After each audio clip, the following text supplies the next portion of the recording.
स्वागत है मेरे YouTube चैनल भव्य क्लास में। दोस्तों, आज मैं आप लोगों के बीच एक बहुत ही इम्पोर्टेंट सूचना इंफॉर्मेशन न्यूज़ मैं लेकर आया हूँ और ये ख़ास तौर पे सारे रेलवे एम्प्लॉयज़ के लिए है और जो रेलवे की तैयारी करना चाहते हैं उन सबों के लिए है। ये खुशी वाली न्यूज़ तो है नहीं, एक बहुत ही दुखद न्यूज़ ही आप कह सकते हो कि ये दुखद न्यूज़ ही है हम सारे एम्प्लॉयज़ के लिए। तो बिना सस्पेंस क्रिएट किए आइए देखते हैं कि ये न्यूज़ आखिरकार है क्या। तो ये न्यूज़ क्या है कि थोड़ा मैं इसे जूम कर देता हूँ ताकि मुझे बताने में आसानी हो। चलो देखो न्यूज़ क्या है। सवारी डिब्बा कारखाना इंटीग्रल कोच फैक्ट्री चेन्नई, ये चेन्नई का है, ठीक है। Office of PCPO personnel branch, date 27 June 2023, जो कि 2-3 दिन पहले ही ये रिलीज़ हुई है, 27 जून 2023, ठीक है।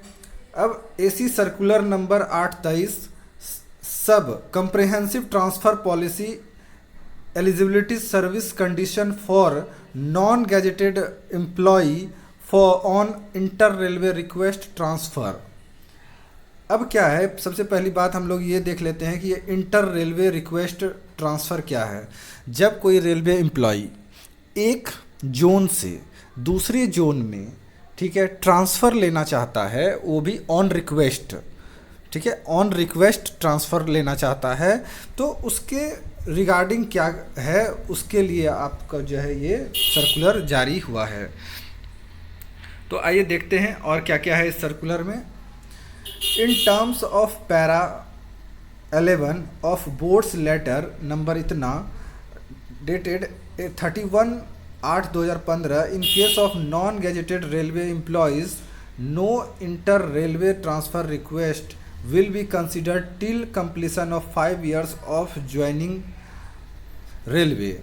ये लाइन का क्या मतलब है कि 31/8/2015 के एक सर्कुलर में नॉन गैजेटेड रेलवे एम्प्लॉयज़ मतलब ग्रुप सी और ग्रुप डी के बारे में ये बातें हो रही है। ग्रुप सी और ग्रुप डी के बारे में बातें हो रही है। 31/8/2015 को जो है एक नोटिस जारी हुआ था, एक सर्कुलर जारी हुआ था, जिसमें ये कहा गया था कि कोई भी रेलवे एम्प्लॉय 5 साल से पहले वो इंटर रेलवे ट्रांसफ़र रिक्वेस्ट नहीं लगा सकता है। मतलब उसे अपने जोन में 5 साल का सर्विस देना होगा, तभी वो रिक्वेस्ट डाल सकता है, इंटर रेलवे ट्रांसफ़र के लिए रिक्वेस्ट कर सकता है। बट अब क्या है कि आगे क्या कहा गया, रेलवे बोर्ड वाइड लेटर इतना dated 10/3/22 has decided to enhance the minimum service condition for railway request transfer from 5 years to 10 years। अब इसमें क्या कहा गया है कि 10/3/22 को जो है एक लेटर इशू हुआ, जिसमें ये डिसाइड किया गया कि अब मिनिमम सर्विस 5 साल से बढ़ाकर 10 साल कर दिया गया है। मतलब आप किसी भी रेलवे में अगर ज्वाइन करते हो और दूसरे रेलवे में आप ट्रांसफ़र चाहते हो, तो आपको उस जोन में आपको मिनिमम 10 साल सर्विस करना पड़ेगा, उसके बाद ही आप ऑन रिक्वेस्ट ट्रांसफ़र के लिए अप्लाई कर सकते हो, ठीक है। और भी हम लोग इसके बारे में थोड़ी चर्चा करेंगे, पहले नोटिस पूरी तरह से देख लेते हैं क्या है। अब क्या है, according to the minimum required service condition for inter railway request transfer is enhance from 5 years to 10 years with immediate effect for all the categories of employees including accounts department. Therefore, only those employees who have completed 10 years service from the date of their appointment absorption are eligible to apply inter railway जो है on request transfer. मतलब इसमें ये कहा गया है कि वो एम्प्लॉई, सबसे पहले ये तो ऑन रिक्वेस्ट ट्रांसफ़र जो है अब 5 years से इंक्रीज़ करके जो है 10 years कर दिया गया है, और जो एम्प्लॉय 10 साल अपना जोन में जो है सर्विस कंप्लीट कर चुके हैं, वही जो है ऑन रिक्वेस्ट जो है एलिजिबल होंगे वही अप्लाई कर सकते हैं। ठीक है, अब आगे देखते हैं। However, in terms of extent order, however, in terms of extent order of board, the following categories of transfer in case of non-gazetted staff will be exempted from the minimum required service। अब इसमें non gazetted staff, एक चीज़ और मैं ऊपर आपको यहाँ पे बताना भूल गया कि इसमें क्या लिखा हुआ है कि with immediate effect of all categories of employees including accounts department. मतलब कि रेलवे के जितने भी डिपार्टमेंट हैं वो सारे इस टर्म एंड कंडीशन के अंदर आते हैं। पहले अकाउंट डिपार्टमेंट्स को जो है इसके अंदर कंसीडर नहीं किया जा रहा था, अब जो है अकाउंट्स डिपार्टमेंट को भी इसके अंदर रखा गया है और उन्हें भी 10 साल का सर्विस देना पड़ेगा। अब आगे था कि non gazetted staff will be existed from minimum required service. इसमें कुछ ऐसे नॉन गेजेटेड मतलब group C and group D के स्टाफ हैं जिसको इस कंडीशन से बाहर रखा गया है। अब वो लोग कौन हैं जिसे 10 साल से पहले भी ट्रांसफ़र मिल सकता है? वो है ट्रांसफ़र ऑफ टीएडी के बंगलो प्यून। मतलब अगर कोई ऑफिसर है उसके बंगलो का जो प्यून है उसको इस कंडीशन से बाहर रखा गया है। अगर कोई ऑफिसर अगर अनदर प्लेस जाता है तो उस प्यून को उसके साथ भेजा जा सकता है। ट्रांसफ़र म्यूचुअल एक्सचेंज बेसिस, अगर म्यूचुअल आपको मिलता है तब उसमें आपको ये कंडीशन फॉलो नहीं करना है। स्पाउस ग्राउंड पे, अगर आप स्पाउस बेसिस पे अगर आप जाते हैं ट्रांसफ़र रिक्वेस्ट लगाते हैं तो आप इस कंडीशन से बाहर हैं। Railway servant who are care givers to disabled child, वैसे पेरेंट्स जिसका बच्चा डिसेबल्ड है मतलब दिव्यांग है, उन्हें इस कंडीशन से बाहर रखा गया है। फिजिकली हैंडीकैप्ड रेलवे सर्वेंट, वैसे रेलवे एम्प्लॉई जो खुद दिव्यांग जन में आते हैं उन्हें इस कंडीशन से बाहर रखा गया है।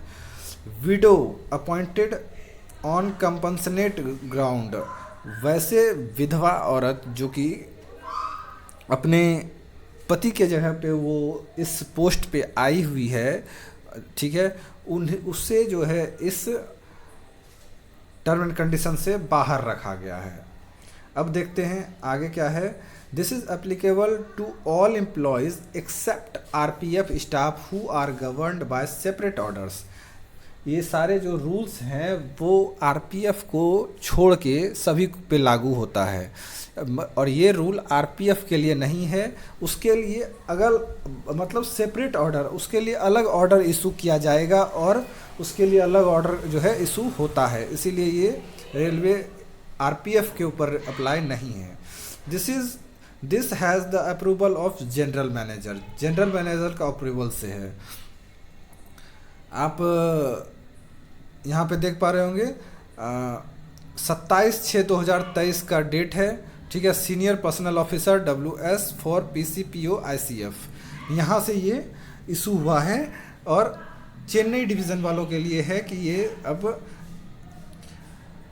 ये एक रेलवे एम्प्लॉयज़ के लिए वो एम्प्लॉयज़ जो कि अपने स्टेट को छोड़कर किसी दूसरे स्टेट में जाकर वो अपने स्टेट के अपने होम टाउन के डिवीज़न को छोड़ के जोन को छोड़ के किसी दूसरे स्टेट के में जाकर जो है डिवीज़न में या फिर जोन में वर्क कर रहे हैं और वो विल करते हैं, वो इच्छा करते हैं कि वो किसी तरह ट्रांसफ़र लेके ऑन रिक्वेस्ट ट्रांसफ़र लेके जो है वो अपने होम टाउन आ जाए। तो अब भाई 10 साल पहले तो आप 10 साल, सबसे बड़ा इसकी डिमेरिट क्या है कि आप 10 साल पहले सर्विस दोगे, ठीक है, आप 10 साल सर्विस दोगे, फिर जो है ऑन रिक्वेस्ट के लिए जो है अप्लाई करोगे, फिर वो ऑन रिक्वेस्ट जब अप्लाई करोगे तो फिर वो आगे 5 साल और ले लेगा आपके रिक्वेस्ट को पूरा करने में। मतलब आप ज्वाइनिंग करने के 15 वर्ष बाद, 15 साल बाद ही आप जो है मिनिमम 15 साल बाद ही आपको ऑन रिक्वेस्ट ट्रांसफ़र मिलेगा। अगर मैं इसकी बात करूं कि अगर कोई आदमी 30 ईयर्स में रेलवे में जॉब लेता है तो मतलब वो आफ्टर 45 ईयर्स जो है उसे ऑन रिक्वेस्ट ट्रांसफ़र मिलेगा। तो बताओ उसके बाद उसे ट्रांसफ़र का क्या मतलब। फिर इतने सालों बाद वो अपने शहर, अपने गांव, अपने नेटिव प्लेस जाकर क्या कर पाएगा, कोई फ़ायदा उसे फील नहीं होगा। तो बताओ ये बिल्कुल गलत है। इस तरीके से बंधन वाला नहीं होना चाहिए रेलवे के एम्प्लॉइज़ के लिए। तो इस पे रेलवे को सोचना चाहिए, इसको मॉडिफाई करना चाहिए इस नियम को। तो दोस्तों ये एक सर्कुलर जारी हुआ था रेलवे चेन्नई के बोर्ड की तरफ से, चेन्नई डिवीज़न की तरफ से। तो ये आप लोग हमें कमेंट में ज़रूर बताएं कि आप इस डिसीज़न, रेलवे के इस डिसीज़न के बारे में क्या सोचते हो और आपकी क्या राय है।